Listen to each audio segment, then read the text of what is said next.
Et on enchaîne, on évoque ce projet de loi visant à simplifier les démarches concernant le changement de prénom. Une bonne nouvelle pour les personnes qui souhaiteraient changer de nom, mais qui sont parfois découragées par les longues procédures à suivre. Le projet a été voté mercredi dernier à l'Assemblée et désormais, il suffira de déposer une simple requête auprès d'un officier de l'état civil, le maire ou l'un de ses adjoints par exemple. La seule condition pour changer de prénom, le motif doit être légitime.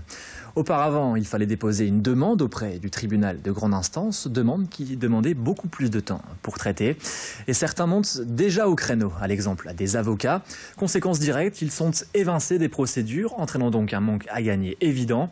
Maître Dieu, avocat en droit de la famille, estime que cette avancée juridique entraîne même des effets pervers. Il craint des demandes non légitimes en augmentation et donc, logiquement, une charge de travail plus importante par la suite. On écoute l'avocat qu'a rencontré Céline Huret.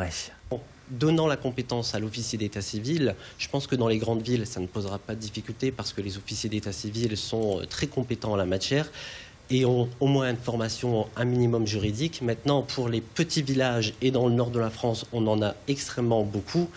Concrètement, on va assister à ce que des officiers d'état civil vont accepter les demandes de changement de prénom, alors même qu'il n'y a pas d'intérêt légitime et que ça ne serait pas passé si c'était devant un juge. Effectivement, il y a à mon avis, des petits villages où, quand on est à 300 ou 400 personnes dans le village, on connaît l'officier d'état civil qui va être en charge de cette problématique. Et donc, concrètement, à mon sens, il peut y avoir certains, on va dire, accidents.